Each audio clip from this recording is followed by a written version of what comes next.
getting back to the roots of hot rodding. I mean, I think all too many street rodders forgot from whence they came, you know. Not everybody was putting $20,000 paint jobs on their car back in the day, you know. You pulled something out of a junkyard, you made it run, and that was hot rodding. And, you know, I think that a lot of people, even in the rat rod category, take offense at the name. They like think of them as traditional, you know, traditional hot rods. Now the nicer ones are traditional hot rods, and then there's guys that are just building these crazy ass machines, which I think is, you know, I mean, I think that's truly the rat rodding piece of it. It's this guerrilla engineering. You know, nobody ever did it like this. I just thought I'd try it type stuff. You know, and going for the extreme. You know, so I think that's really the true rat rodding piece. But I think, again, I think the lines are kind of soft, and I think that all the way from rat rods to traditional hot rods to street rods, you know, it's blurred in there. And I think also the rat rod thing is a little bit less date sensitive. You know, the street rodders are like, it is pre-1949, damn it, you know. Period, correct. Yeah, period. And I think that, you know, with the rat rodders, I mean, you'll see people rat rodding a 52 Chevy. I mean, you know, a rat rod is, I mean, a rat rod is a ratty, you know, wild ass car.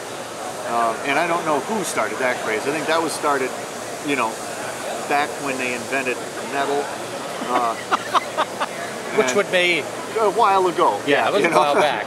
And, you know, when they invented the internal combustion engine. So, you know, I think it's, the other thing is, I mean, it's a counterculture thing. It's counterculture all the way through it. You know, the way people dress, the tats. You know, there's a rebellious element of it, which was, oh yeah, that's what hot rodding started as. Exactly. You know, and again, now these guys are, you know, they get $100,000 street rods and stuff like that. You know, and that's great. I mean, I think that's great too. But that ain't the heart of hot rodding.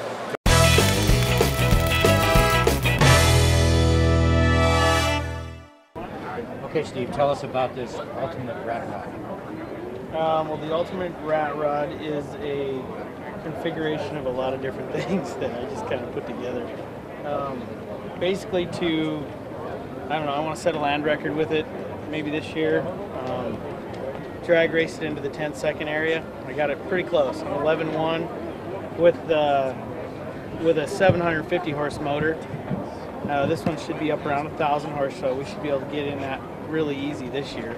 You're long and low and built for speed. Yeah, I mean, you know, just kind of have fun with it. I didn't even really, at first I started to just build a rat rod with a diesel in it, but now it's become something that's crazy. I mean, out of control? Out of control. Way too much horsepower and torque. So you built the frame? Yeah, the frame's built out of 3" by 1 3/4, 120 well square tube. The cage is all certified for Bonneville, 1 3/4 chrome ollie, which I hope that covers it. You know, the whole drivetrain, you know, is 9" rear end, Mosier axles, fast shaft drive line. It's got the Mark Williams yokes. I'm running 310 gears in it. The motor is fresh. I mean, we've got an hour on this motor, so I don't really know what it's going to do yet. So far, I've drove it a little bit, and it feels like I'm just driving on icy roads. Everywhere I go, it just spins out. It won't stick? No, not right now. So, what's in the back? Take a look in the back.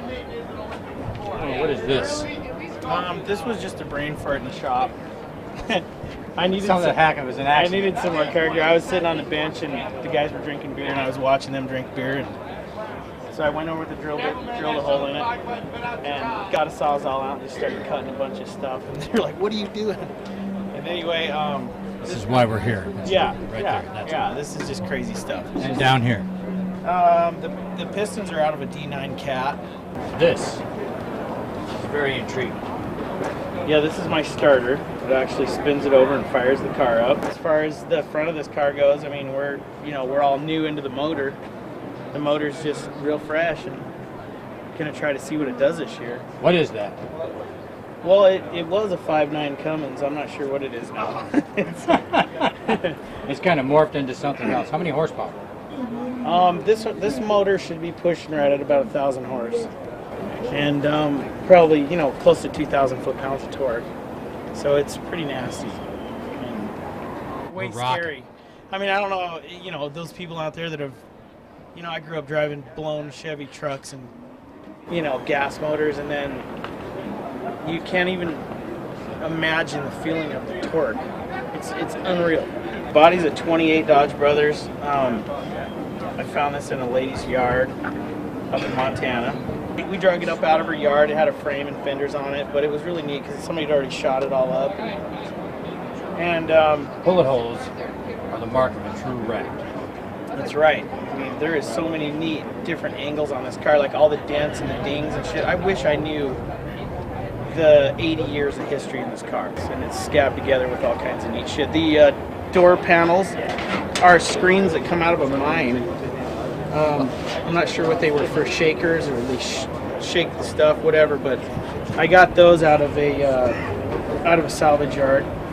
The connecting rod in the center is a D9 cat rod, and the shifter handles it's a cedar off an old cedar when they used to pull behind a, you know, team of horses. Let's go up front. Okay. There's some pretty wild headlights up here. Yeah, and here's the thing. I mean, if anybody out there knows what the headlights are, I would love to know. I can't. I found them in an old car junkyard, and I love them. Those are the headlights I imaged for this car a year before I started building. And man, it was awesome when I found them. I mean, I put them on that night when I got them. Yeah. I love the contrast between the car, the old parts, the rust, the patina, and the brand new freaking wheels. Yeah, these are some really neat wheels. I looked around for a while, and these are like the newest. I think Team 3 Wheels puts these out, and I got some Coker tires for it. I wish they would hook me up with a sponsorship because I burn them tires off like crazy. You need a sponsor for the rear tires. Bad. Coker would be good. If Coker would, dude, they would buy them because they smoke so good. They put out a lot of white smoke. We'll talk to him about that. Yeah, we need to do that. How long did it take you to build this car? The car took me about 3.5 months. And it's not something that you did yourself? No, I had help doing both these projects. According to your guys, they said that I should be interviewing them because they do all the work. You just tell them what to do. Yeah, pretty much. Pretty much. On a regular basis. You guys agree with that? Oh, yeah.